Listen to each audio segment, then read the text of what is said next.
Hello and welcome to North 100, a Canadian Highlander podcast. My name is Serge. We've got a Nelly. Hey, I'm here. We got a Wheeler. Remember the Boom Boom Room? Pepperidge Farms remembers. We got a James on tech. I remember the Boom Boom Room. And I just want to say thank you very much to all the viewers who commented after episode 2, welcoming Nelson back onto the show. We had a quick poll of whether or not they wanted you back. And overwhelmingly, I mean, you're back. That's a good sign. Thank you, everyone, for your sacrifice. My daughter's hamster appreciates it. We had a little pet emergency. Hopefully, the little guy's going to pull through. Reminder that everything we do is brought to you by you, the support of the Patreon, over at patreon.com/loadingreadyrun. Hello and welcome to part 3 of our Outlaws of Thunder Junction set review. We've covered all of the colors so far, and all that we have left today is gold, artifacts, and land, singular.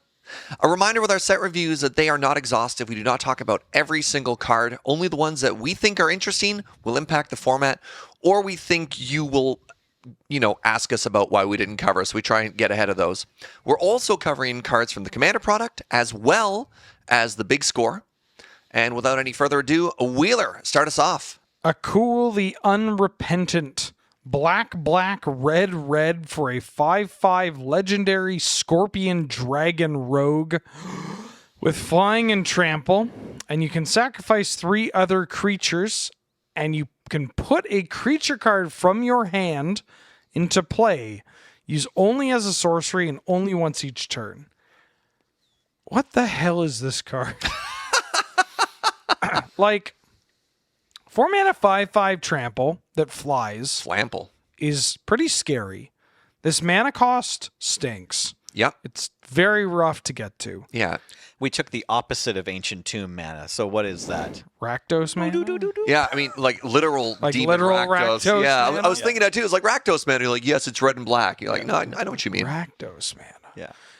This ability requires you to have effectively 4 creatures in total, which is not that difficult for some of the Aristocrats decks to do. But then why am I playing this? This ability is cracked. Don't get me wrong. Yeah. Just the part where you get to sacrifice 3 creatures. Is that what you're excited about? No, Or- you just get to cheat a creature into play, right? Yeah. It effectively turns every card in your hand into Demon of Death's Gate. The Right. 9 mana, or Good callback. it's like a 9 mana 9/9 flying trample from World Wake or something. It No, was legal at the same time as M12. Zendikar because you could Yeah. sacrifice your stupid lacerators. Yeah, M11 or M12, and the Vampires deck would play it because, well, just a deck that had a bunch of cheap creatures you could sacrifice to cheat out this big thing. I don't know if Demon of Death's Gate is really Highlander playable, although now that I'm thinking about it. I don't know if Demon of Death's Gate is a card that we're going to get a new card compared to, and that's the green light to try to put it in your deck. It's yeah, this card's just like Demon of Death's Gate, so you should probably not play it. Yeah, the fact that this gets Caracased means that seeing this card is just if I don't have the 3 other creatures, I still get to smack them in the air for 5. I don't know how convincing that argument is. And then also, you have to play the big Dorcas and little dorks or token generators to get this going. And you also just have to play black, red. I think there's too many negatives going against this card, even though it is just pushed. Can we talk about how Rakdos gets the coolest abilities on the coolest creatures that I'm never going to play? Mm-hmm. Yeah. I've been thinking about Labyrinth Raptor for 4 years. All right, let's move on then. Nelly, you're up. Let's talk now about Annie Joins Up. A legendary enchantment for 1 red, green, white. That's 1 and a full Naya, 4 mana. When Annie Joins Up enters the battlefield, it deals 5 damage to target creature or planeswalker an opponent controls. And if a triggered ability of a legendary creature you control triggers, that ability triggers an additional time. Okay, so lately in Magic Design, there's been a lot of Panharmonicons. So many. This is one of them. It does say legendary creature, not legendary permanent, so there's no shenanigans where this doubles up its own effect. It's 4 mana for a removal spell that's going to kill most things you want, either creatures or planeswalkers. That is Shieldred toughness. That's true. It does kill Shieldred, unless Shieldred's been pumped or something. Weirdly, doesn't kill Oko immediately, but beyond. I know. I'm sorry I had to say it, but Oko notwithstanding, most What were they planeswalkers will thinking? die. But it's 4 mana, so I don't immediately have a place where I would put this. Although legendary creatures are getting more and more common in everybody's deck lists, so if anybody has is there like a 2-card combo with this Like- where you just get some Oh, playable legendary creatures ETB? I have triggers not, twice or not something? thought about that. Okay, I don't have a place for this. There is a Naya Legends. There's a seems Naya too Legend fair. desk. Yeah, Yeah. and there's that Okay, the Bard class deck. Bard class. Yeah. Right. Okay. But Okay. the issue is that a lot of the Naya Legend, like the Naya Legends deck, wants to double. Like when you hit 4, like you either want to be playing your Busted Legends, or maybe an initiative creature as a treat, or because you're a Naya, you have Minskaboo and Comet and all these kind of things. 4-drop slot, pretty bloated now for exactly Naya. Doubling your Winota triggers sounds great, but also just sounds like win more. Yeah. Yeah, I mean it's a Panharmonicons are win more, right? But this kills a thing when it comes to the play. Well, kills a non-Oko thing when it comes to the play, which is kind of nice. I can imagine some I've never done it, but I can imagine some Panharmonicon requiring combos that are like You need this, that second trigger. You in have order, to have yeah. the Panharmonicon in order to get the 4 mana off of this thing. Well, you're or thinking whatever, like weird lure and loops now. You're like, I Sure. need one to do the thing I want and one to bounce One it back. to keep it going. Yeah. Yeah, exactly. So I could see a situation where you put together a combo with this, but it does seem much too fair on the surface to get in. Like for this removal spell ability, I would pay 2 mana tops, and for the triggered ability thing, yeah, I don't know if Too many if colored there's a pips. home for it. Yeah. That's all. All right, let's move on to the next card, the Assimilation Aegis. This is a 3-mana equipment for 1, a white, and a blue. When it enters the battlefield, exile up to 1 target creature until the Aegis leaves the battlefield. When it becomes attached to a creature, for as long as the Assimilation Aegis remains attached to it, that creature becomes a copy of a creature card exiled with Assimilation Aegis, and it equips for 2. So what we have is an Oblivion Ring that you can now tutor for with Stoneforge Mystic or any of the other equipment tutoring packages that you Shaper's have. Gift. Yeah. Gatlin. There's a lot of them now, which is kind of interesting. That being said, it's the same cost as a sword, and it doesn't necessarily make it any cooler. The reason you play this is the flexibility. The reason you play this is you know you have a density of tutor effects off of equipment and aren't playing enough removal even though you're in white and blue. That being said, if it's in your deck, you'll absolutely find lines where you're like, this absolutely saved me this game because I was dead to their whatever, and this won it for me. Also, Magic has been increasingly being pushed towards really good, really strong creatures, and being able to take one of their initiative creatures, or I mean, the initiative is not as exciting because it doesn't ETB as it, but just clear it and steal it for yourself is pretty cool. So, final evaluation. I think this falls into the category of a lot of pretty good cards lately. I will absolutely die to this. You are not going to be embarrassed if you play this. I don't think it's a slam dunk, but it probably has a home. It's got a niche. Yes, very niche. It's like crazy good against Reanimator. Yeah. Right? Because Yep. like you normally are used to trying to hate their graveyard, and then if their creature hits the table, you're pretty scared. And this is like, well, hey, if you get to untap, Yeah, if you're playing like a Jeskai equipment deck, like I don't hate playing this, or I don't hate trying this out, right? You know the line that absolutely goozles somebody is those Stoneforge play patterns where you tutor for one equipment when you have the actual equipment in your hand that you want to get them. And then you can activate Stoneforge in response to remove on a crucial turn. Like those are the little narrow interactions that you're really going to get some value on this. But again, niche. Yeah, not to talk about like, hey, this is really good when you play it with Stoneforge Mystic, which is a busted Magic card. But it is worth mentioning that because it is a tutor target, Yeah. you're more likely to include this. In fact, are probably only including Only this 100%. when you have I will call that, yeah. Stoneforge and Steel Shaper's Gift. And so a play pattern with Stoneforge makes us instant speed, uncounterable spot removal. Yep. Which is not Nothing. Well, you've talked a lot about some of the removal spells that off of Urza's Saga that shore up the weaknesses of eggs and something like that, right? You're like, this is not a very good card unless you play it in this very specific circumstance, in which case it becomes a silver bullet. Yeah. I'm getting higher on this card now. This doesn't. I have another case I'd like to point out. This doesn't come up as often anymore in Highlander. It used to be really common that we would have Wrath of God decks trying to get card advantage that way, along with regular card draw. But this doesn't say an opponent controls. So if you're in a position where you suspect your opponent's going to Supreme Verdict in order to stabilize when you've already got a board, this lets you put more permanents onto the table that let you keep maybe your best creature as a copy. And then if they blow everyone up, you know, you might be able to sacrifice your equipment to get it back, or just keep having your best creature be a copy of like your Put it on a 1/1 token or something. yeah, like your creature lives on. Your land where elves becomes Sheldred or what. I mean, you're in blue-white, so it's probably more like, you know, your token becomes a copy of your Baneslayer Angel or whatever it is. It's Monday night at Yellow Jacket Comics and Toys. I'm playing Jeskai equipment for some reason. I'm 2-0. In round 3, I evoke Fury. With the ability on the stack, I cheat this in play and tuck my own Fury away. Right? Yeah, You got like the trigger, and now you have a 3/3 double striker. I'm thinking about my first girlfriend. they're going to kill my Vendilion Clique. I hide it underneath the Aegis. The next turn, I activate my Moorland Haunt, making a 1/1 token. Yes. All right. Let's Hey, move on. it doesn't say target opponent controls. Yeah, Yeah. back to Wheeler. Breaches the Blast Maker. 1 blue and a red for a 3/3 Goblin Pirate with Menace.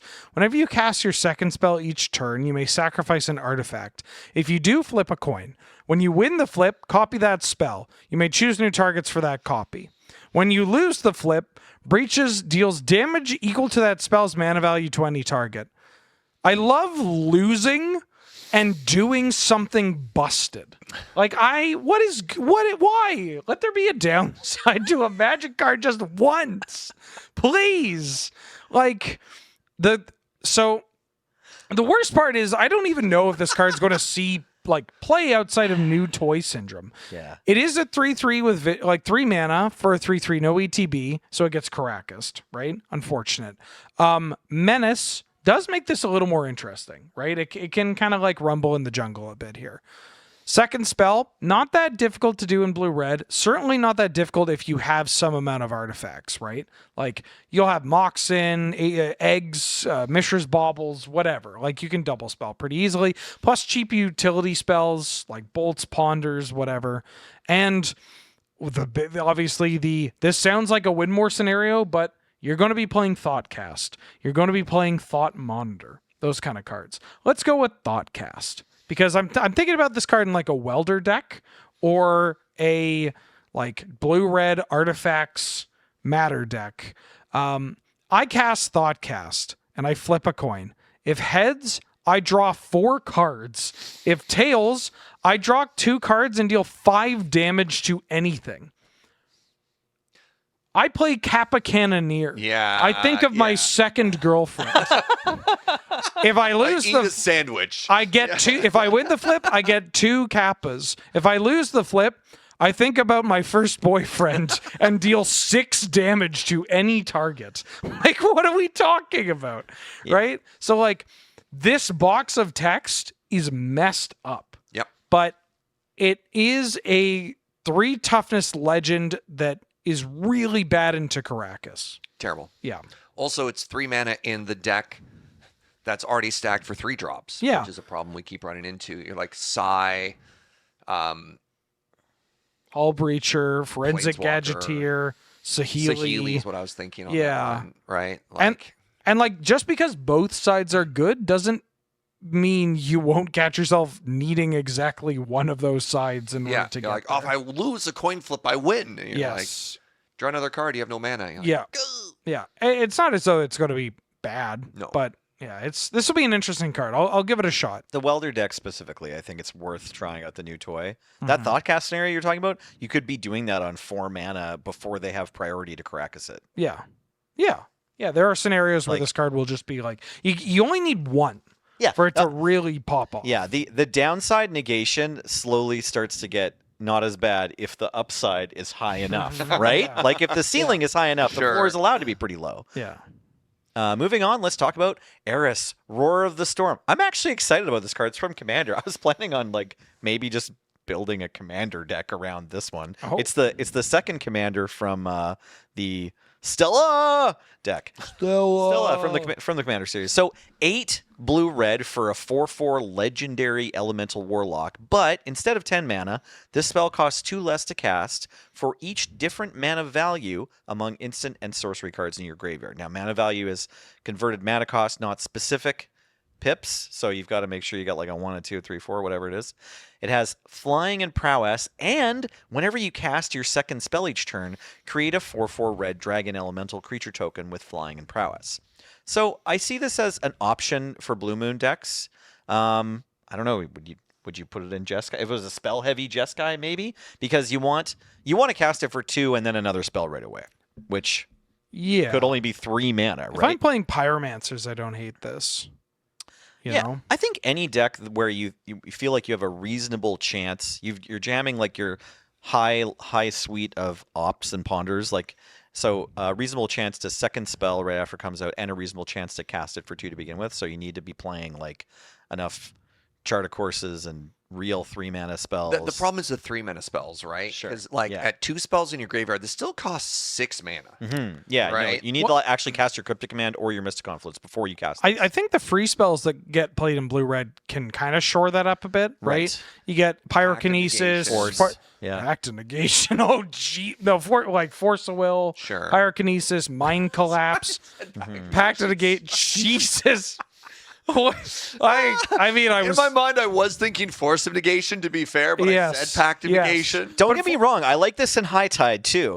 Wait, hold on. No. Nelly racking his brain for But who plays Pact of Negation. cycling your Lorien revealed, blue-red, casting Gush. Blue-red is a deck that can fill your graveyard with expensive stuff at a very low cost. And actually, Treasure Cruise and Dig are different mana values even later on. They kind of non-bows with getting more in there, but you can set it up in such a way. All right, so maybe realistically, you're probably spending between 4 and 6 mana for this. Playing Mog Salvage to get another 3 mana one in there? No, you're 100% trying to get 2 4/4 dragons for 3 mana, or an elemental and a dragon for 3 mana.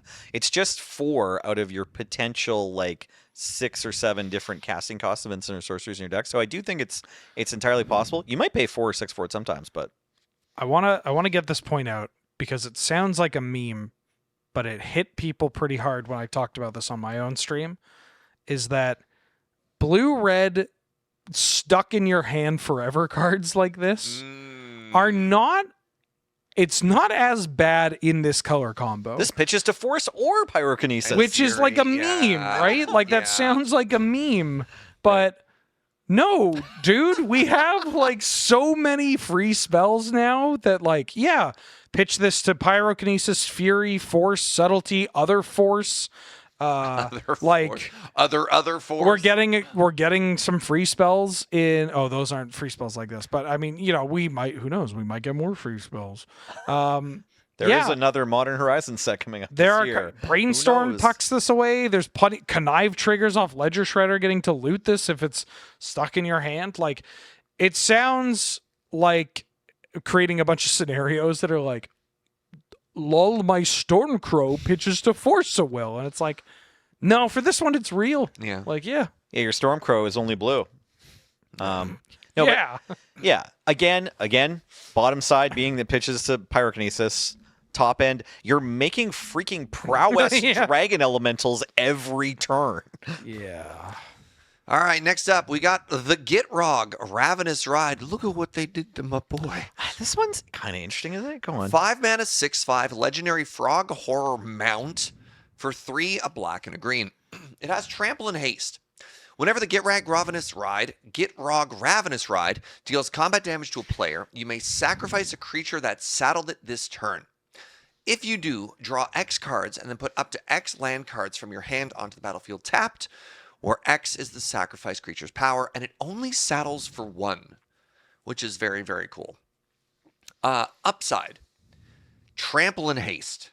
6/5 trample haste.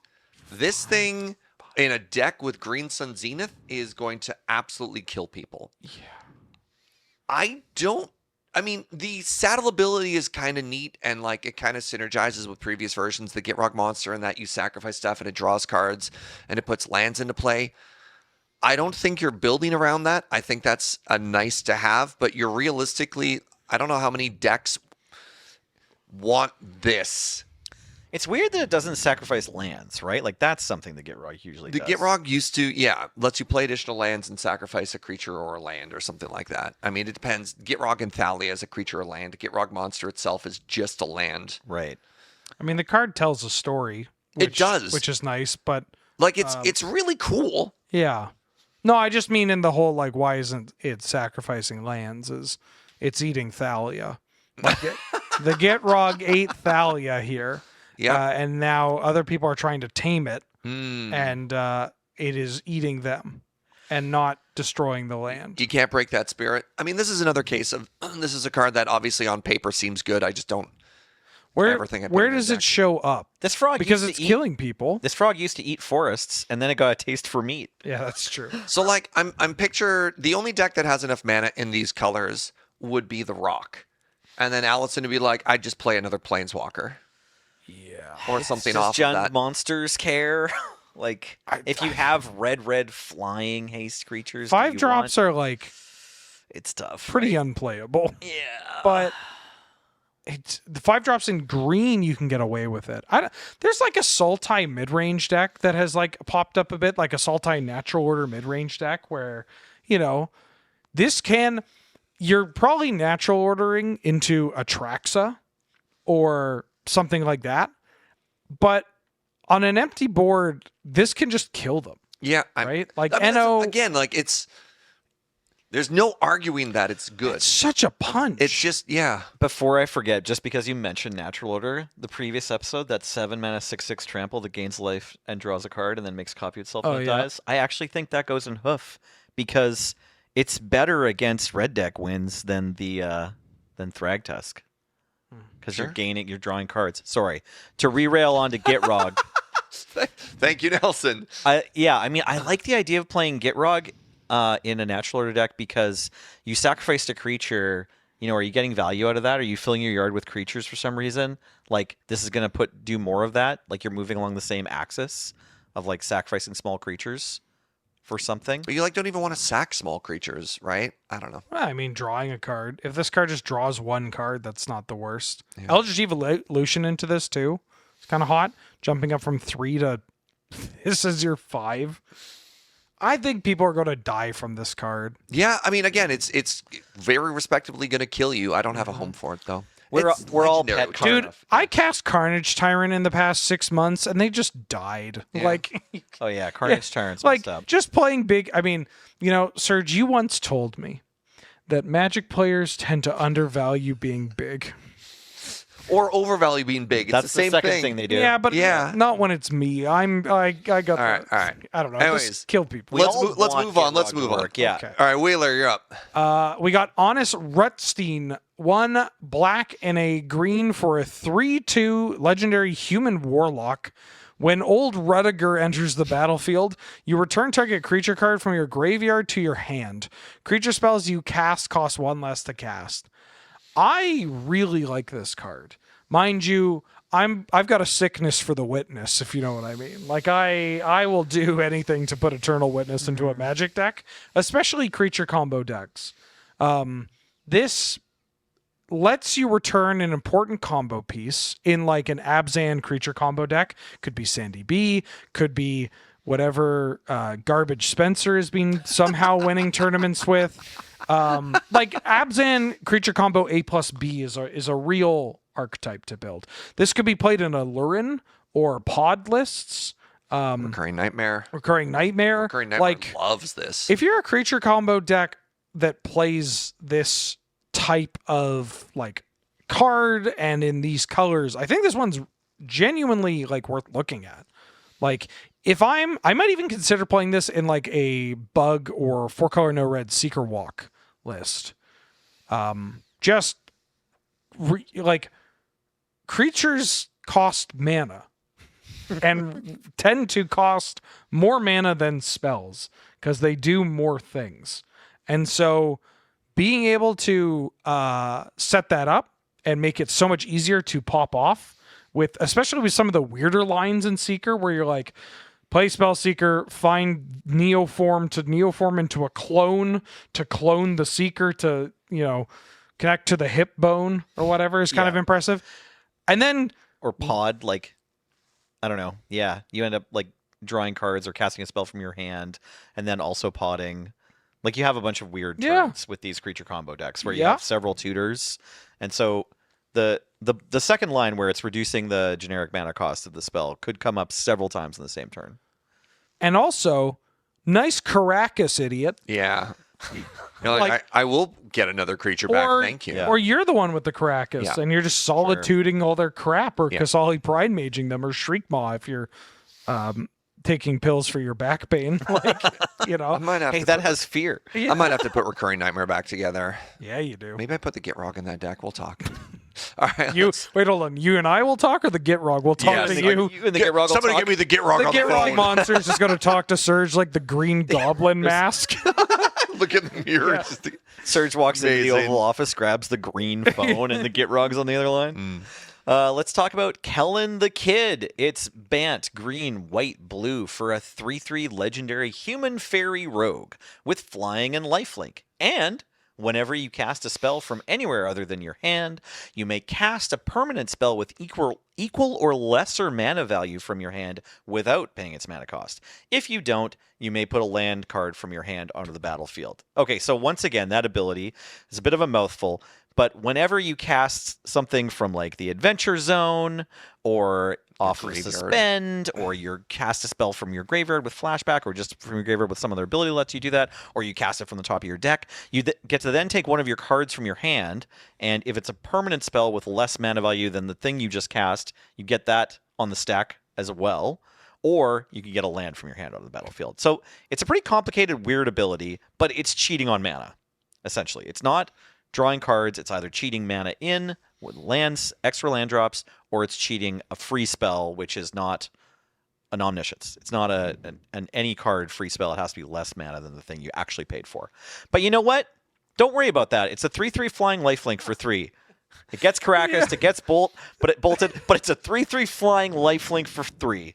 Like, yeah. I've played against Healer's Flock, which is the 3-mana 3/3 lifelink. Yeah. But that's triple white pip, so harder to cast. And that card kills you. Yeah, If you don't check it, you're dead. This thing does get Caracas too. It's important to point out, but yeah, it's worth making them have it. Noble Hierarch, this. Turn anything. 2, Kellen. Bantblade, baby. Bantblade. Yep. Turn 3, put Bone Splitter on it. Okay, Oh my God. now hold on. No, I'm with you, Nelson. No. He Keep said cooking. blade. What blade do you want to put on it? It's only turn 3. Jitte, I guess. I mean, that's not that bad. Yeah. Is that a 2-turn clock?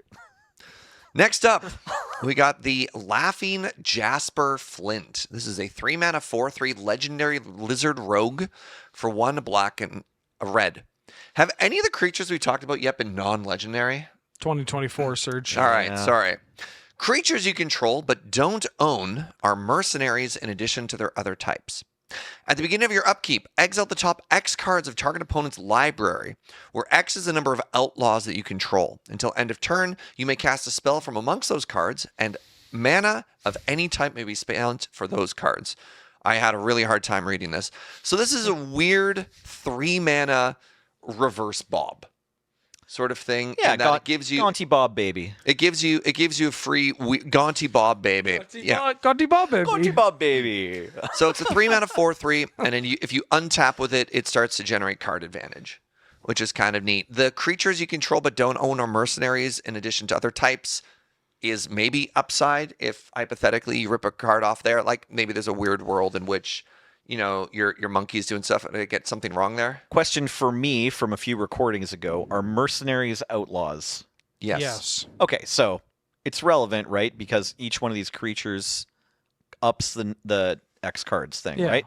Yeah. Like the two abilities are synergistic with each other. Assassins. Oh, sure. Every creature of theirs that you steal also lets you dig a little bit digs deeper. Yeah, exactly. So it's a cool ability, and I think this once again falls into the category of Rakdos cards that I think are really cool and have neat abilities that I just don't think I'm ever going to cast. I think this one's fine because we haven't, again, like hammered home that it's a 4-3 for 3. Yeah, but it dies to everything and it's legendary, so it gets bounced to Krakus. It's big Nelson- enough for me to try. Yeah. I are we was just all gonna have to get him off the just all podcast up again? about a 3 for 3 flying I lifelink. don't think that's good enough anymore. All right. It doesn't have flying. I know. It doesn't have any relevant ability when it enters the battlefield or any keywords. But it hits them for 4. It's like Kellen if you already have a you normal can hit them hierarchy. for 4 for 2 mana. I like this card more than I dislike this card. Yeah. But just focusing on that stat line, Yeah. I don't think doesn't that- even matter it's anymore, Just none of this matters. All right. That's None of this fine. matters. Murktide Regent's a 2-mana 8/8. Oh my god, I played a 2-mana 8/8 in Northern Showdown the other day. It called Murktide Regent. I think it was my first time ever casting that spell. Pretty good, huh? Spoilers if that episode hasn't come out yet. But Yeah. yeah, 2 mana for Murktide Regent, and it's an 8/8. It's wild. And it's it flying. flies. Yeah. And then it gets, And it gets bigger. Yeah. bigger. It's bigger. Sorry, laughing Jasper Flint. All right, let's move on to Wheeler. Make your own luck. 3 green and a blue for a sorcery. You look at the top 3 cards of your library. You may exile a non-land card from among them. If you do, it becomes plotted. Put the rest into your hand. So again, plotting means that you can cast it as a sorcery on a later turn without paying its mana cost. I've done a lot to cast a free Emrakul or put an Emrakul into play in this format. And this was my sneaky it's probably not great, but I'm going to try it. Like, this is, 5 mana, lot of mana.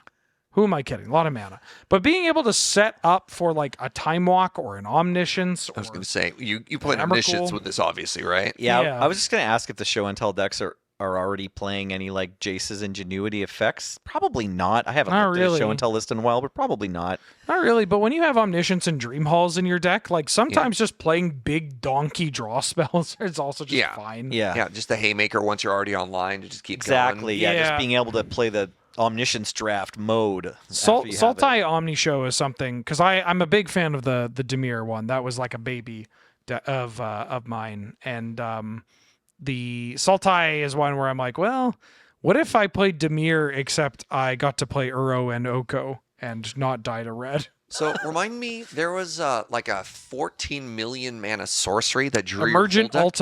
Ultimatum. Enter the Infinite. Enter the Infinite. Enter the Infinite, right? That Yeah, worked yeah. great. And I think like Enter the Infinite the turn after on Make Your Luck too. Yeah. Draw into your Show and Tell, then you get to Omniscient, then you get to Omniscience, and then you get to kind of pop off. Like I think this is actually pretty sick. That deck has so many big cards that you can just plot and cast for free, and Yeah. even some of them are done by artists that aren't turfs.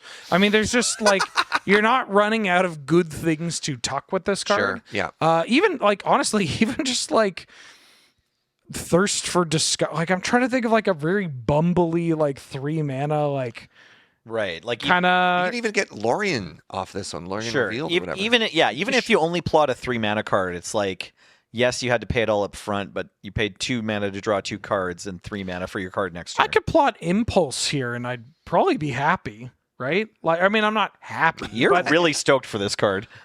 free spells. I mean, if you can, obviously, there's a downside with it being clunky, not directly impacting the board. Yep. But I am a big fan of investing in the future. Sure.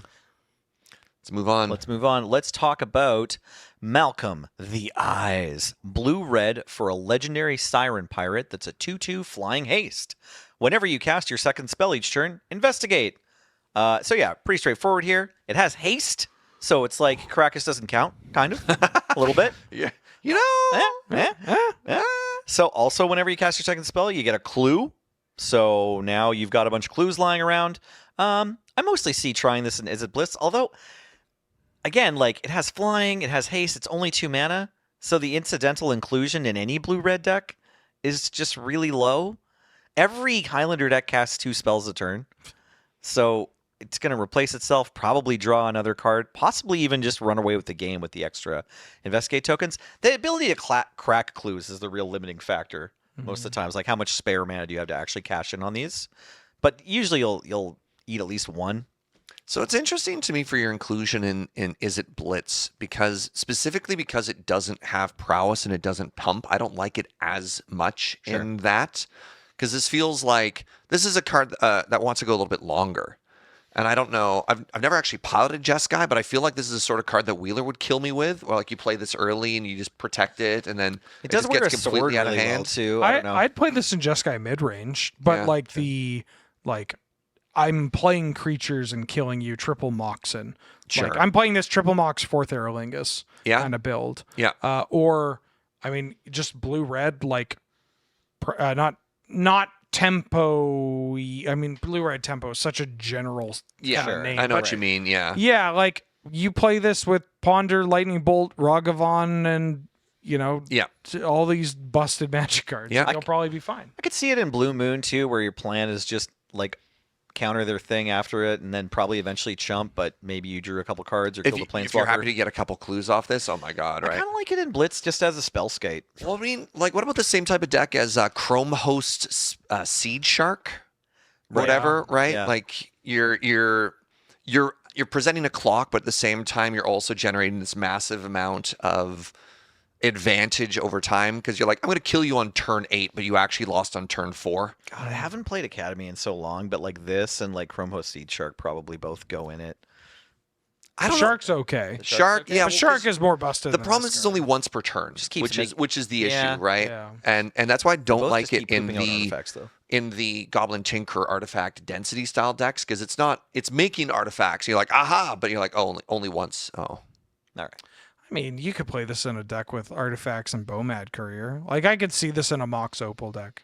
The floor is so low for wanting to include sure. this It's just card. 2 mana. Yeah, it hits them. Yeah. It carries a Shadow Spear really well. It's well. I mean, again, Yeah. everybody does. It attacks their Oko down to 4 loyalty. All right, next up, Marchesa, the Dealer of Death. Look at what they did to my girl. This one I'm on board. Yeah. 3 mana, a blue, a black, and a red gets you a 3/4 legendary human rogue. Whenever you commit a crime, you may pay 1. If you do, look at the top 2 cards of your library. You put one of them into your hand and the other into your graveyard. I'm pretty low on this card. I think it's not that hard to cast. 3 mana of 3 different colors is a lot easier to cast than 3 cards of the same color. It is easy to commit crimes, but it doesn't do anything to the battlefield when it lands, and it doesn't have any keywords. You have insulted my queen. Get ready for a knuckle supper. Okay, I tell me about your Queen I Wheeler. like that one of them goes to the graveyard. have. Thank you, Nelson. Yeah, no problem. I have gone from thinking that this card was not great to mid to now I'm really high on this card. Oh, Really? I think committing crimes are really easy to do. oh yeah. And this is not limited to once per turn. Like, I wasteland you and pay 1. And, like, my wasteland draws me a card. My duress draws me a card. Yeah, but My Scooz My activation. well, Oh, I mean, no, that's great. well, let's go back a second here. Let's go back Okay, a second okay, here. okay. You have a future sight in play. You You cast said go back a second. yeah, not go you back cast a decade. duress off the top of your library, right? Like I think this is worse than future sight. Future Sight is a 5 mana blue card that doesn't attack and pitch to Fury and Grief. This card pitches to everything. Not that that's relevant here. I mean, it's kind of relevant. If it was going to be relevant for Eris, it's allowed to be relevant for Marchesa. It's a legend without without an ETB. When so is it the does last get time you corrected. sleeved up Leovold? Like last week? I lost to it like several times Like- in the last month. Yeah. Okay, Yeah, all committing. right. I think committing, and hey, worth mentioning, this gets around Leovold and well, it doesn't get around part of Leovold, but it does represent card advantage that is isn't not drawing Orcish cards. Bowmaster. Bowmaster, Shieldred. Sheoval, Esper Sentinel. Yeah. Yeah. Doesn't.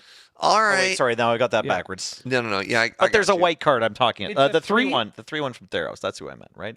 Spirit of the Spirit of the Lab. It gets Yeah. around Spirit of the Lab. Yeah, it's right? a 3. It's a 3/4 for 3 that just like if I untap with this, I'm just drowned. It's like the modern version of Kess, Dissident Mage, right? Like Kess, Dissident Mage, for those that don't know, is 1 in a Grixis for a 3/4 flyer that says once during your turn, each of your turns, you can cast an instant or sorcery spell from your graveyard. And if a spell was cast this way, it would be put in your graveyard. You exile it instead. So the play pattern of this card in the Grixis list was like, this is your 1 4-drop. Because Sure. Grixis doesn't get all the planeswalkers and top end stuff. And like, you'd really just hope to Ancestral Recall twice or Lightning Bolt twice or Thoughtseize like over and over again. And Kess has kind of fallen out because it's a 4-mana legend without an ETB. And just if you are going to play, like if you are a deck that doesn't have all these busted 4-drops that exist now and you are looking to compete in that world, the way to do it is not play cards like this. That is just, are a bit slower, a bit clunkier. I don't know, this Marchesa, like... That's so wild to me that you think Marchesa's not slower, though, because the 1 each time, too. Yeah, but I'm casting Flame Slash. 2 mana for Flame Slash, kill your thing, draw a card, Fatal Push. Grixis is just targeted removal or interaction, or Git Probe draws a card. Yeah, Thought Scour draws a card. You can Thought Scour card. them. Mm-hmm. Hopefully that's okay. Don't normally Thought Scour them, obviously, but... Interesting. Ice draws 2 cards. Wait. Yeah, Oh, you mean if both you tap their modes. permanent. Yeah. No, you just Sure. tap their permanent and then pay a 3rd mana.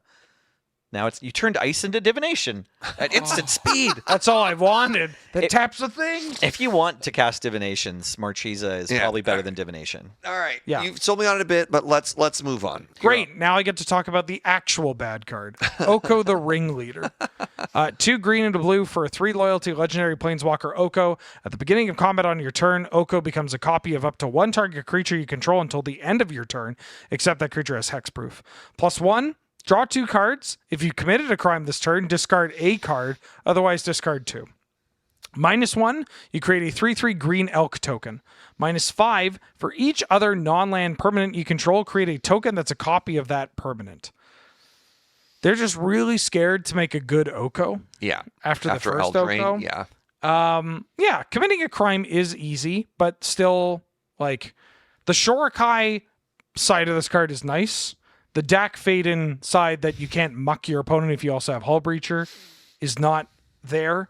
Like, it protects itself, but it protects itself in the same way that the Theros Kiora, or Born of the Gods Kiora does, in that it 4 mana Garruk. 4 mana gets down to like 0 loyalty. Yeah, at least Garruk like threatens to kill people immediately.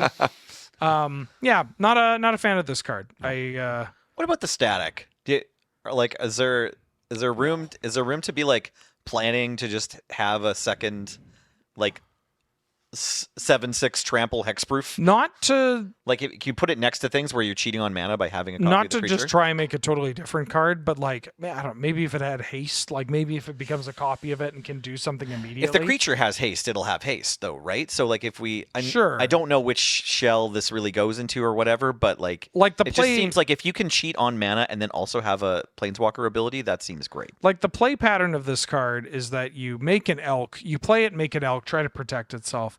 Then on your next combat, this becomes, you have 2 elks now, right?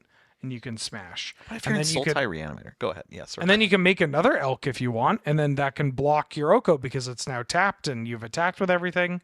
But like, what is this first ability doing other than showcasing the set mechanic? Right?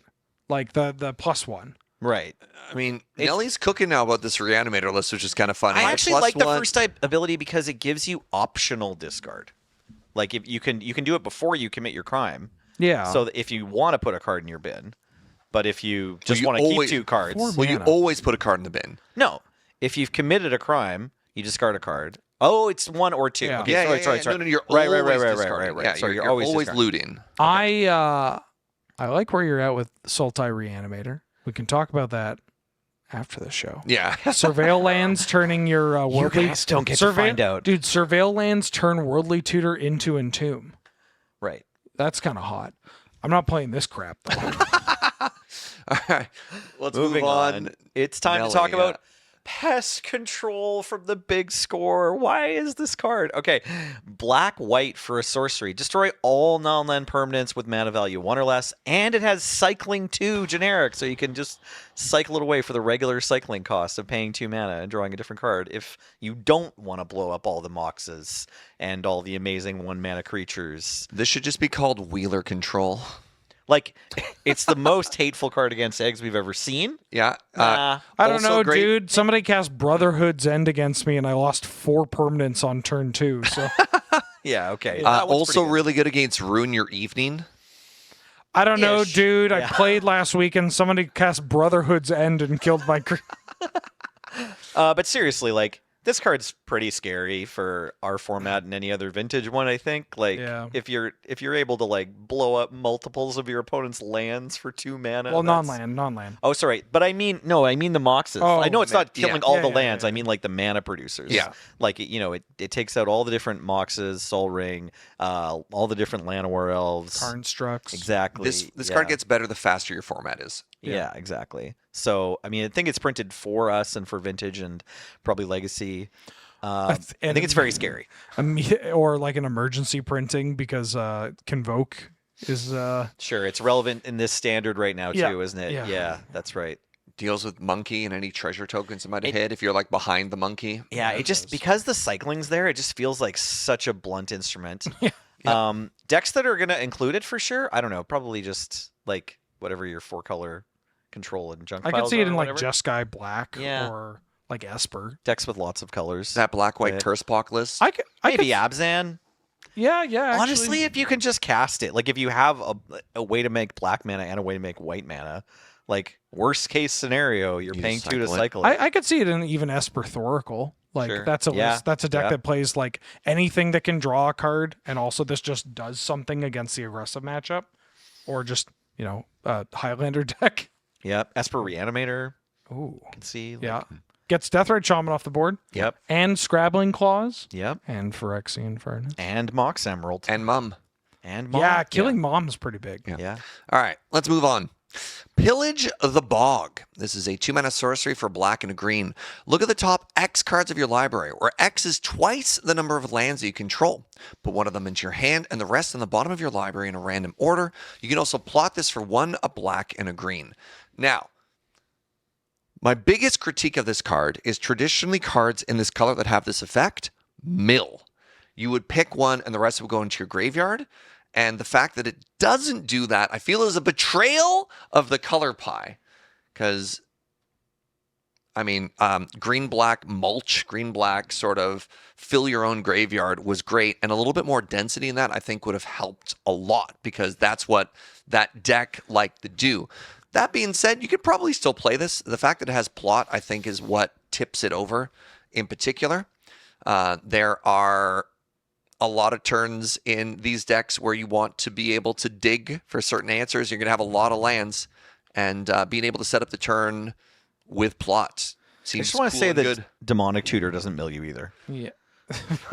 So, I mean, sure, and Demonic Tutor is probably at a premium right now, and I was thinking that as well. Like, you're in black and green, so you're not really hurting for tutors in those colors, because green gets you Green Sun, Eldritch Evolution, whatever the one picture of the dinosaur, Finale of Devastation. Finale Devastation. Black, you have all the best tutors. And I think what green-black really traditionally gave you was also filling your graveyard, and I don't like that that's there. So, I mean, I could see this getting cut just because of the higher quality of other card selection you already have in the colors. But You don't like Shimmer of like the floor is Shimmer of Possibility. it digs fairly deep. Yeah, it's Impulse. Absolutely. Yeah, it's Impulse at a minimum. Well, I mean, you could feasibly turn one it off a Mox, and then you're only getting like Preordain. Yeah, But yeah. but don't. Just don't do that. It is kind of funny that like this card gets a lot better the later the game goes. Like Yep. if you have 4 lands and then casting this for like whatever you're looking for, that's kind of busted. Just looking at the top 8, it's dig through time, right? Yeah. Kinda. Yeah. You only pick one card. I like this card. I as like a it a combo lot. card. Yeah. It's weird that like I want this late, but I also don't know how often I want to plot this. But I will say it has an added advantage of if I'm playing this in like combo, like Storm, where I want a bunch of impulse effects. It has the same strength as the transmute turns of the player being like, all right, I got my mana up and going to counter the next thing they do. And you're like, transmute. And they're like, oh. No. Like, no, my mana. I wasted a turn. I should have just played my Jace Fringe Prodigy. Yeah. Yeah.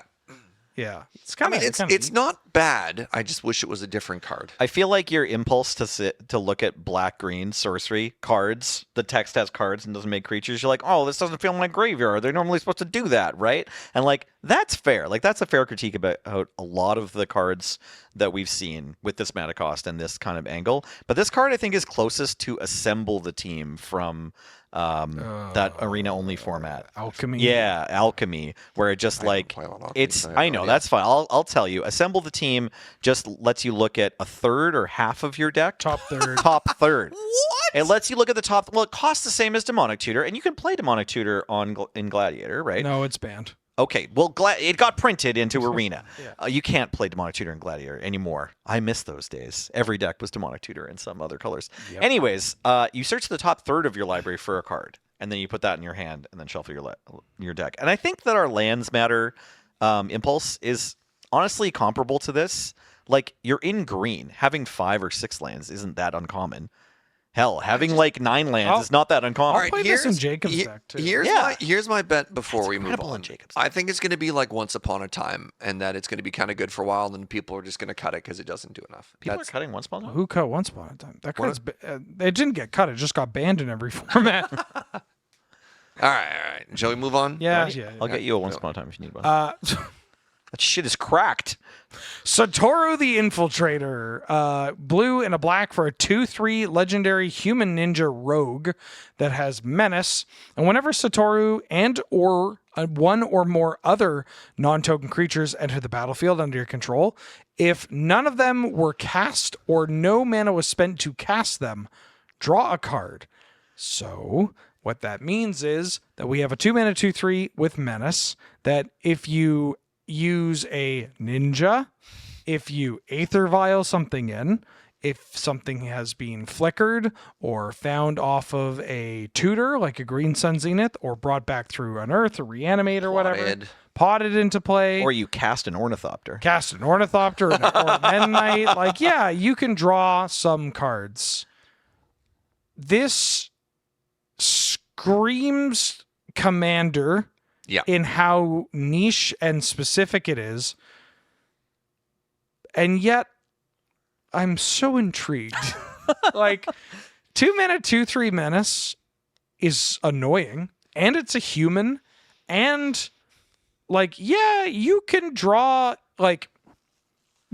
cards off this pretty easily. Look, as the premier ninja pilot of the format, I'd rather just play a Baleful Strix at 2. I don't know how much upside you're getting out on this, and you need a lot to go right to get upside on this, is my thought. Shoutouts to Aaron Damon, the real ninja pilot of the format. Well, that, to be fair, AD played ninjas in his ninjas deck.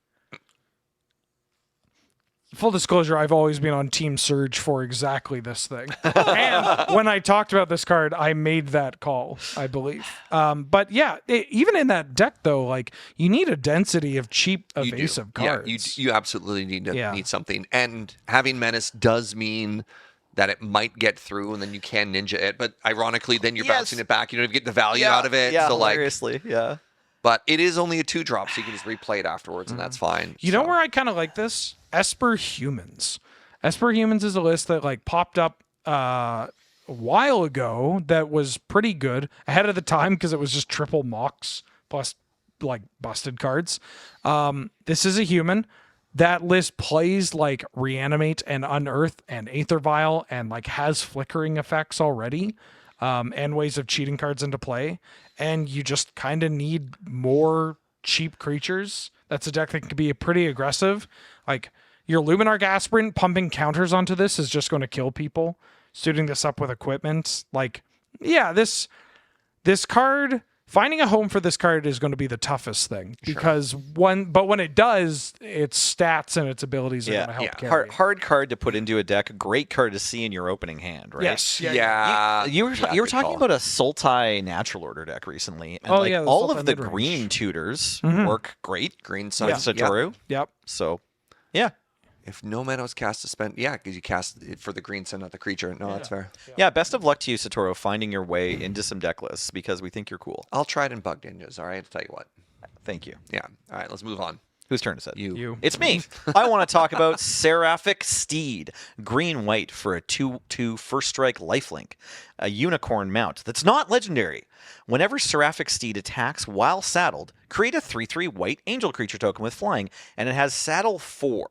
So you are paying for that angel by tapping 4 power worth of creatures. But hey, it's a 2/2 first strike lifelink. Doesn't have flying. It's not a Pegasus. It's a unicorn. So it doesn't have its own evasion, but it attacks with first strike. First strike's kind of evasion. First strike's kind of evasion because it means that they have to have a tough enough creature to block it. You like this in like green-white little kid?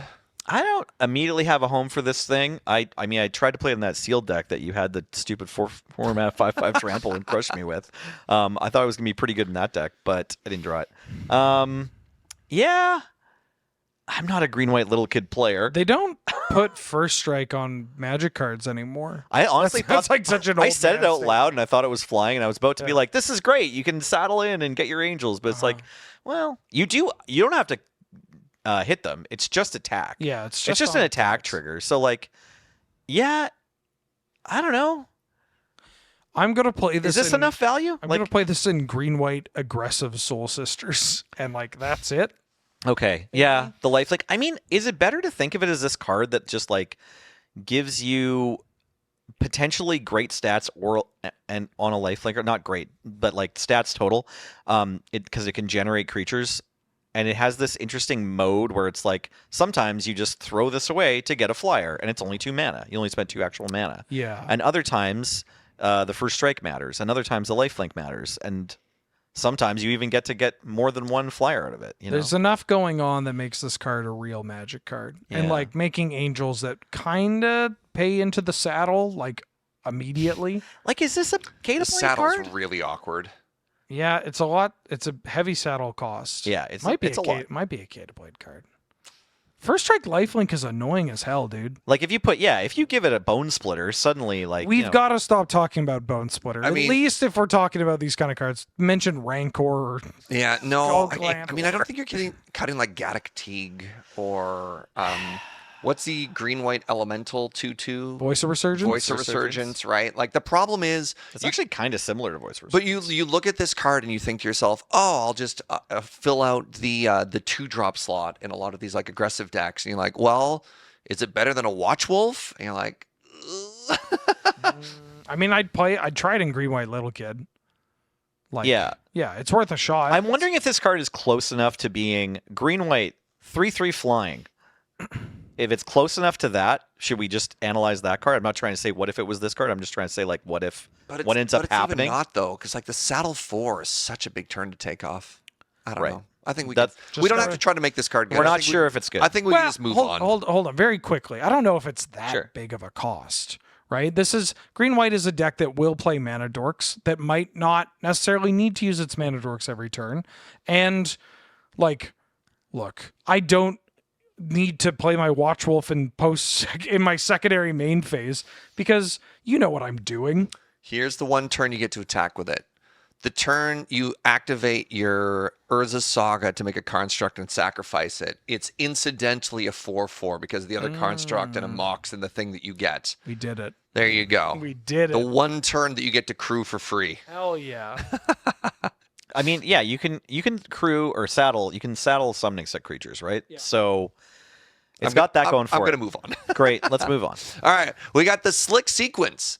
This is a 2-mana instant for a blue and a red. Deals 2 damage to any target. If you've cast another spell this turn, draw a card. Seems like a great enabler for a lot of the decks that care about drawing another card.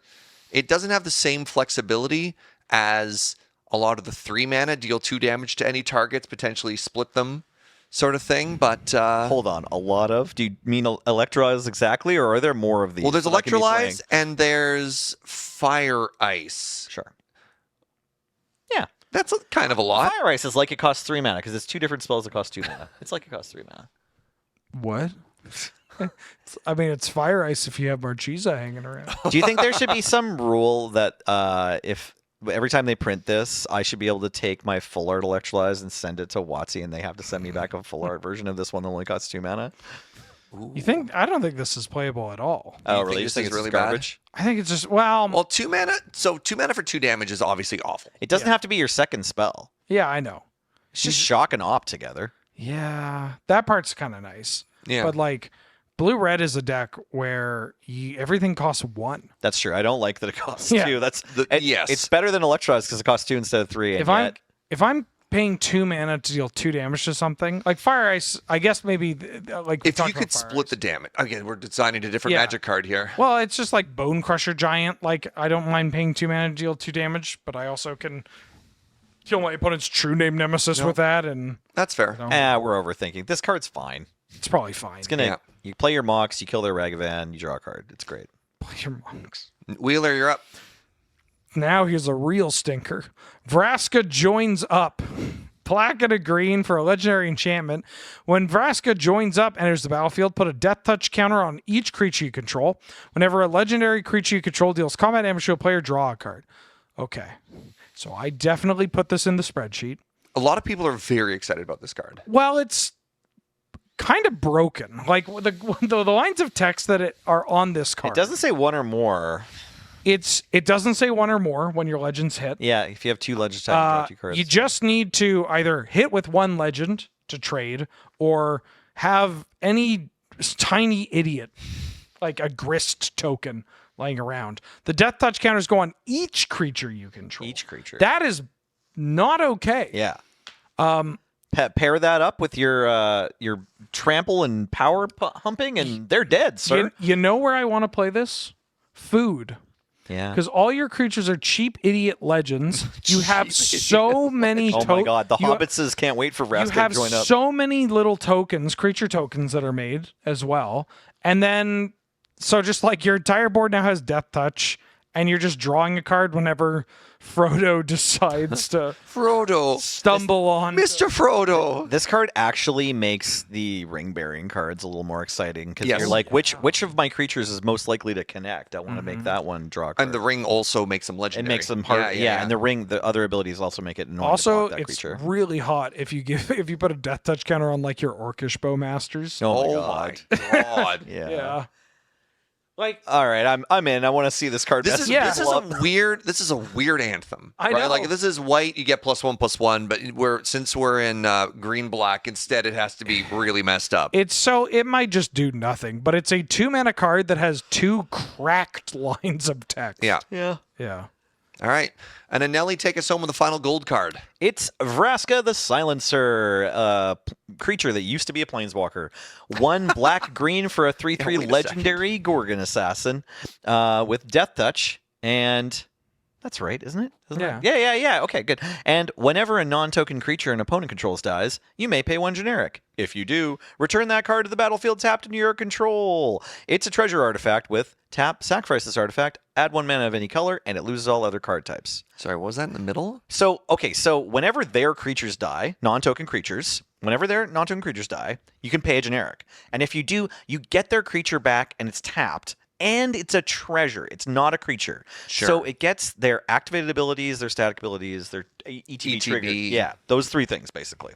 It also gets their, like, Power and toughness. colored and their power and toughness for saddle or crew, exactly. Or sacrifice to power matters. Well, all those often just have them be creatures. also, like, yeah. I was just trying to make a joke. You're trying to make a joke? Oh, yeah, that's right. You have to tap creatures with power. Yeah, and it's not a creature anymore. It's kind of weird because it loses card types. It's not a creature. So you can't, like, tricky dress down into attacking with these treasure tokens, unfortunately. But they also won't get bounced to Caracas because they're not creatures. So, I don't know. This card's neat. It's cool with your opponent's ETBs. Like, I think Yeah. Go ahead, yeah. No, sorry. You get the first crack. Yeah, 3 mana, 3/3 Death Touch, and then some stuff can happen if you kill their creatures. Probably just doesn't make the cut. Like, I think it's just a little too far behind. But it's a fun card. Yeah. Like if you Wrath, you get these tokens or triggers too, right? Yes. Because Vraska will die at the same time as all these other things. That's something it has going for it. Like it's a kind of cool card to like throw down. Then maybe they don't want to attack into it, but they also don't care about killing it. And then the next turn you Damnation. The problem and then you get a bunch of treasures. Maybe it's only good if your opponent's deck is good. Otherwise, it's just a 3/3 for Death Touch, which is kind of the hard thing. If they just have some stuff and you get to turn their stuff into treasures, you can sack those treasures for mana. Like that's fair. There's a lot of upsides, but ultimately, I don't think this card could. All right, let's move on to artifacts, and we're going to start with the Lava Spur Boots. This is a 1-mana equipment. Equipped creature gets +1/+0, has haste and ward 1, and it equips for 1. Now, normally I wouldn't be too high on this, but one of the spicy things about this is you can find it off of Urza's Saga. And so there is a potential pattern of play here where you make a car instruct, you make a second car instruct, you get the boots, you can actually attack with both of them right off the bat, which is a very aggressive line, or can kind of just win out of nowhere if your opponent's expecting you to get like Shadow Spear or a lot of the other typical play patterns you get there. It's pretty niche, but it's really cool that it exists. And think about it. Have some fun with it. I'm thinking, and I think it might have been niche before we dropped this podcast, and now everyone's going to do that to me. Yeah, it's kind of messed up. I just like this card as a pair of boots. Yeah. And like the equipment deck. First Stoneforge Mystic, no red mana in the deck target that can do this for this mana, right? Yeah. Like you normally have to pay 2. 2. Yeah. Yeah. Yeah. And now you can get haste for 1 mana. Oh, Trinket Mage with the boots. 5 mana, Hell hit you yeah. for 3. Woo! Hell yeah. Yeah. Great boots. All right. I don't know how we lined it up this way, but tell us about the new GT, Wheeler. Glad to, Serge. It's the worst Urza Saga targeted in the set. Lost GT is a 1-mana legendary artifact equipment. Whenever a equipped creature deals combat damage, you put a charge counter on Lost GT. Remove a charge counter from Lost GT. Choose 1. Untap target land. Target creature can't block this turn. Put a 1/1 counter on equipped creature, and it has an equip cost of 1. Right out the gates, please stop comparing this to Umezawa's GT. They both have the word GT in it. They both have 3 activated abilities, or 3 different things that you can do. And they both care only about combat damage, not combat damage to players, just combat damage in general. And that's a lot of comparisons. I'll admit that. But GT takes over, Umezawa's GT takes over the game. Single-handedly can demolish archetypes. And, well, it's a pointed magic card. There's not a lot of those. No.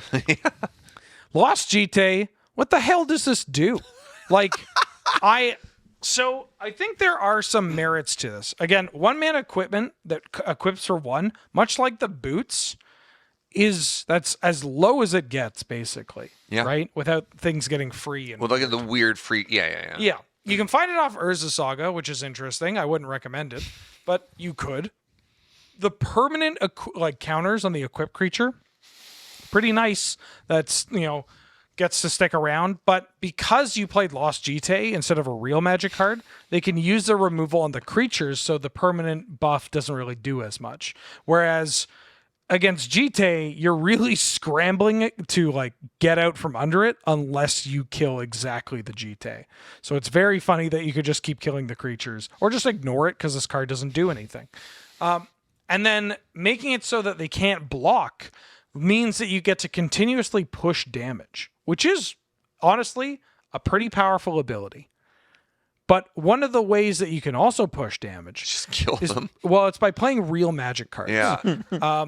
Yeah, I think this card sucks. I think it's bad, and yeah, Agreed. I'm willing to. Typically, I try to be very A little bit generous. Here's a place. No, I mean, the problem with this one too is we hear so much about it too that you're like, look, let's set the record straight. Yeah. One note to set the record straight: this is from the big score. Yes, it's from the big score. But if you open this, it's not that big of a score. It definitely is not. I would prefer to open a stick of gum that was put in there accidentally from a baseball trading card pack. All right, now if you want to, you can add to it. Otherwise, you can move on. We said the thing. Well, I just want you to know that its name is also Jitte, and it has a picture of Jitte, which is much like the picture of Jitte that you're used to. But it's not even reverse the art, so you can't even look like you're dual wielding. I digress. Yeah, dude. I just sympathize with everyone else who has a tough time not comparing this to Jitte. Hey, remember this? Hey, remember this thing? Welcome to Outlaws of Thunder Junction, the set where you remember this thing and want to buy it. Right? Nexus of Becoming is also from the big score. It's a 6 generic mana artifact that says, at the beginning of combat on your turn, draw a card. Then you may exile an artifact or creature card from your hand. If you do, create a token that's a copy of the exiled card, except it's a 3/3 golem artifact creature in addition to its other types. Okay, so let's go back to the comparisons a little bit. If you've ever played a Staff of Nin, maybe take your back pills. But like the floor being drawing cards for 6 mana that you get to do every turn, like there's some decks where 6 generic, especially 6 generic, is not as much as it sounds like. Like this card it's not for the Blade decks. We're not trying to get Nexus of Becoming into your creature combo decks. It's just this card is here to get the guaranteed minimum value of pushing you further ahead, gaining some advantage a little bit every turn with your, giant clunky rocks. The other thing it does is let you cheat on mana. So drawing cards and cheating on mana together is a pretty powerful combination. If you've got Nexus of Becoming in your deck, chances are you have some other expensive artifacts or creatures. Maybe you even have also like a Paradox Engine, and you want to be able to like cast this and then have a triggered ability put your really important artifact into play. Yes, it's a creature, so they're going to lightning bolt it. But like, by the time you cast the Nexus of Becoming, maybe they've like filtered their lightning bolts away with their draw spells or whatever because they know that you're not really playing any creatures. And now you can like play against their counter magic a little bit differently and get your important piece down. I feel like you're trying to sell me a used car.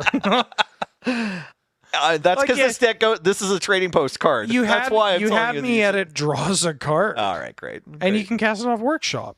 Yeah. I kind of wish that I could get 3/3 gold. No, I'll stop. I'm not going to turn this into a different Magic card that I like more. You're being very chivalrous to a lot of these cards. Like, what if we put it in this scenario? And you're like, well... I mean, Mishra's Workshop and Tolarian Academy kind of just make the cost of the card not matter as much. Yeah, Is there a world where you're happy if your Emrakul is a 3/3 golem that attacks with Annihilator? Is that too cute? Like, I'd be fine with it if I was casting it, but if you're just cheating it in. Yeah, you don't get the cast trigger, but you do get like potentially powerful ETBs and attack triggers. I mean, Annihilator if you're not casting that Emrakul otherwise, maybe. Oh, it's 6, right? 6. Yeah, Annihilator 6 is a lot. That's a lot. Plus, it's maybe attacking with haste. No, it's not. You can't attack with haste because you're already in the beginning of combat, so you're not equipping it. Yeah.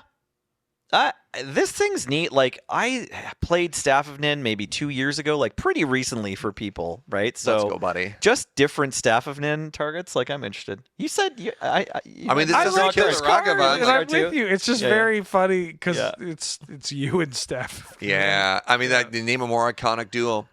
All right, this is kind of fitting. I get to talk about. I will name a more iconic duo.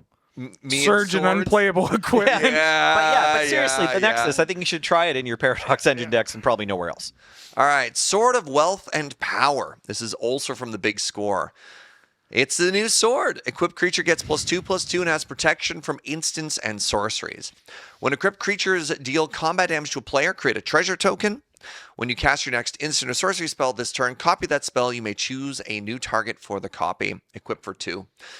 So I have been really, really desperately trying to ignore the advice that swords are unplayable in Canadian Highlander right now. I still refuse to cut Sword of Fire and Ice from my equipment lists, which is probably wrong, but, everyone's allowed to have one pet card.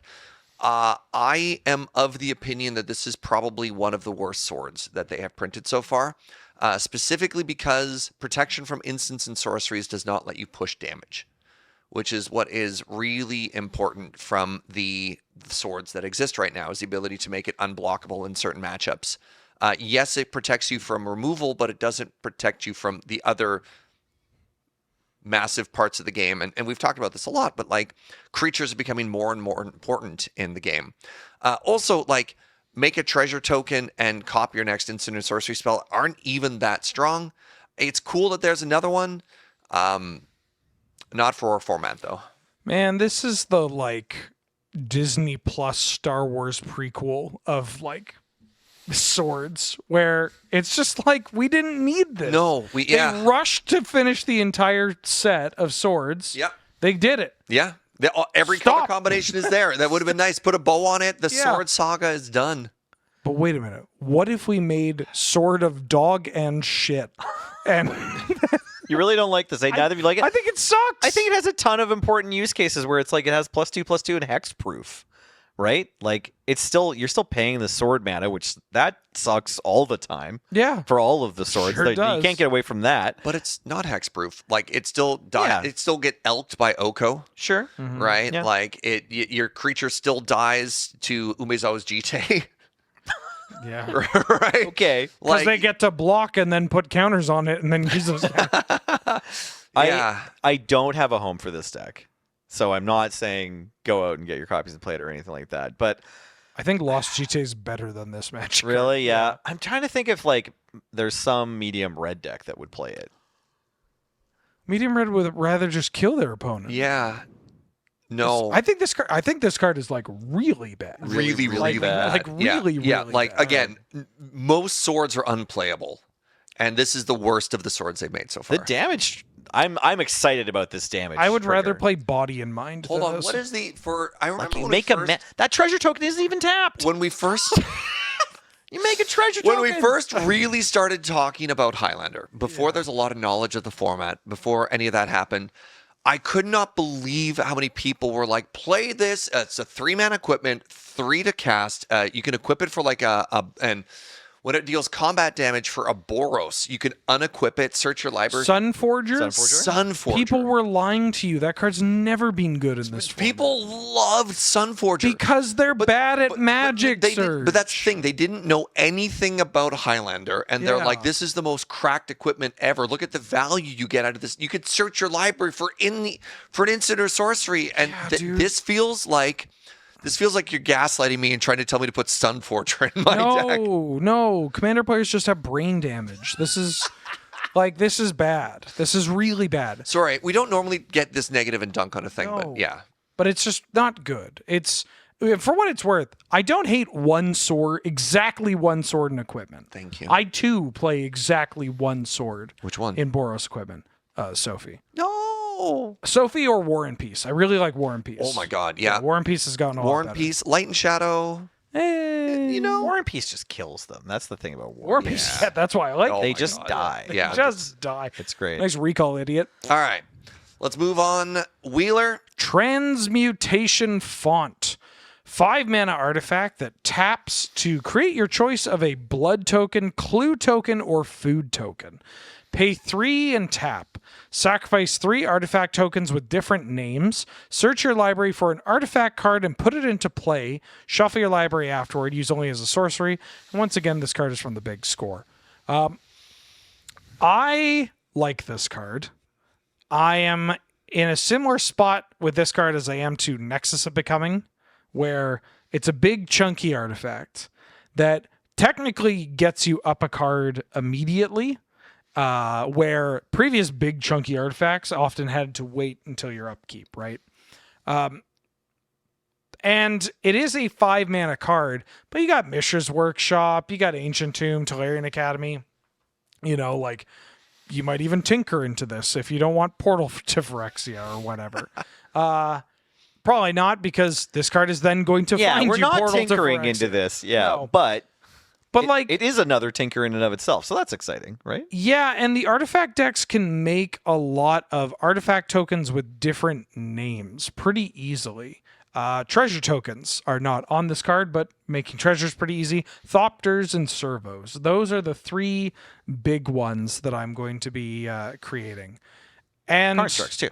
Constructs like free tokens. Constructs, on yeah, board yeah. a lot. Yeah. I'd prefer not to sack a Construct if I, can get around it, but it's there. If you need it. the Portal of Phyrexia or whatever else your tinker target is, Yeah. yeah.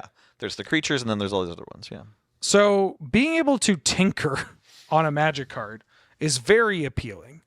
And then even just like making a flow of clue tokens or food tokens is kind of hot. The blood token is very funny because it could potentially set up certain like welder shenanigans. So yeah, I think this card's pretty interesting. I think it has genuinely a lot of different play patterns that kind of work for the decks that have access to big artifacts or want to tutor up big artifacts. Yeah, I'm on Team Donkey Artifact here. Yeah, no, I think this one, it's particularly exciting that like this is a big dumb expensive card for those. It's a donkey artifact, but it plays defense a bit because it can make a food, right? Yeah. And so I like that about it, where it's not only good when it's like all in and you're winning and you can go for it, right? You can theoretically play the font, make food constantly to try to stem the bleeding. Reminds me, we talked about it earlier, reminds me of Trading Post. Those like panic moments. You're like, I make a goat. Yeah. I make a goat, please. I just need to draw anything. World's worst bitter blossom. You're paying for it every turn. You have to pay mana and a life and tap your thing. All right. And finally, Nelson, take us home with the last card we're going to talk about today. It's a land. We're going to talk about Fomori Vault from the Big Score. It's not a desert, but it taps for colorless mana, or for 3 and tap and discard a card. You look at the top X cards of your library, where X is the number of artifacts you control. Put one of those cards into your hand, and the rest on the bottom of your library in a random order. So I could see this being pretty good in eggs.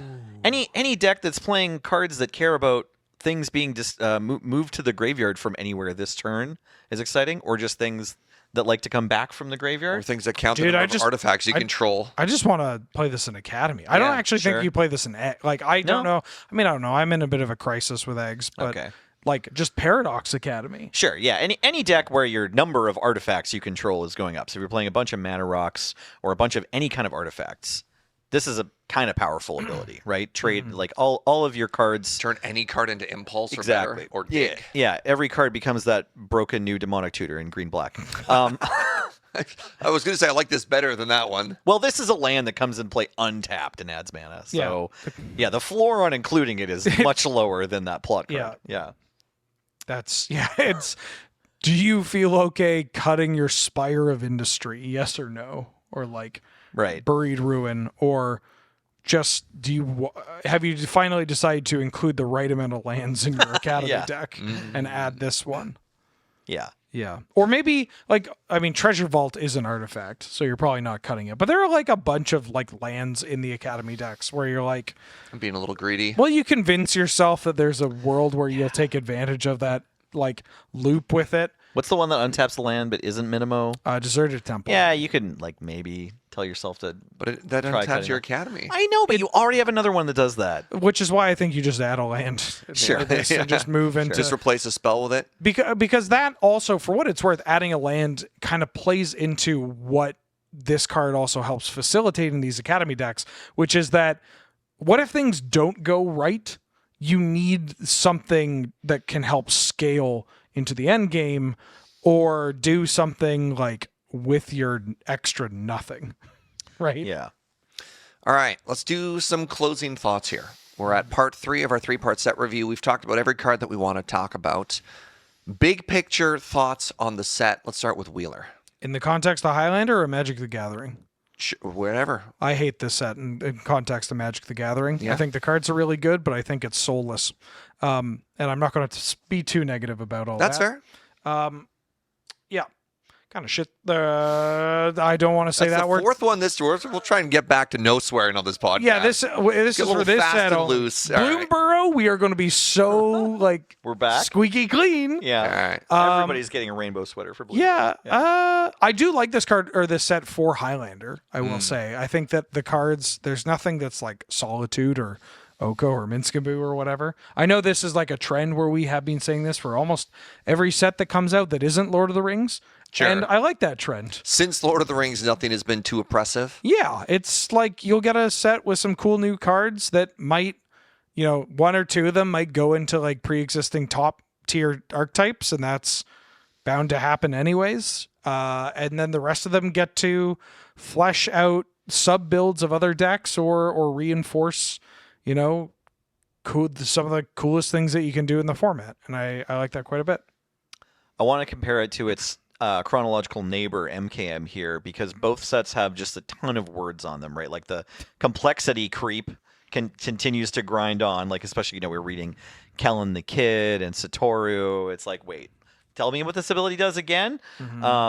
But it is pushed. Like they are getting stronger all the time. Like we're seeing some strong cards, plenty of playables for Canadian Highlander.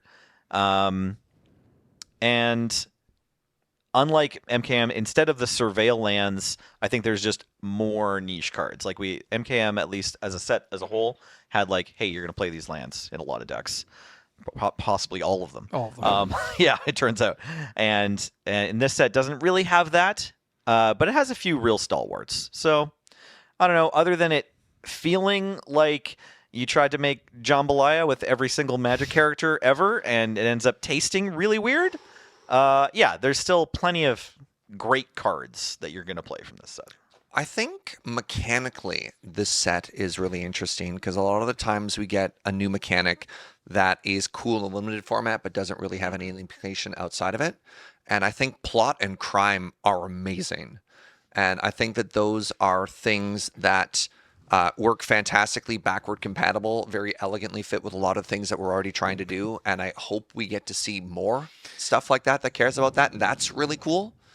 Like even if we talk about sort of the weird average level, like the floor on the set is really high, but it feels like the ceiling is also lower. So it exists in sort of this weird spot of like, what are we going to think on this set? How forgettable is this set going to be in X number of years? But I think crime and plot might endure a little bit longer than that, which is exciting. I think that's partially because the set is just, there's not really mechanics.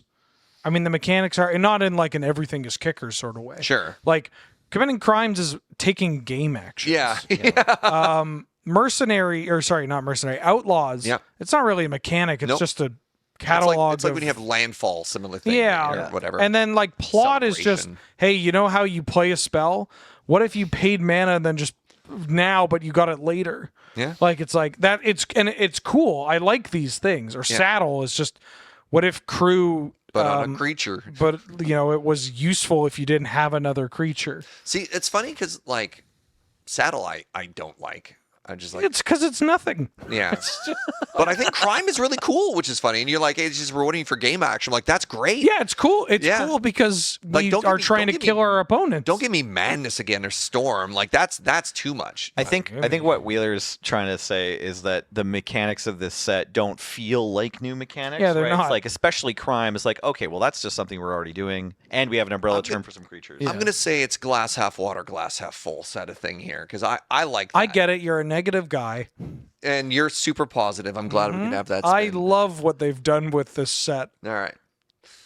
With that, then, my friends, let's call it there, shall we? Yes. Thank you so much for watching. This has been an absolute delight. I hope you've enjoyed joining us on this 3-part journey into the Outlaws of Thunder Junction. I've been Serge, joined by Nelly. Hey, I was here.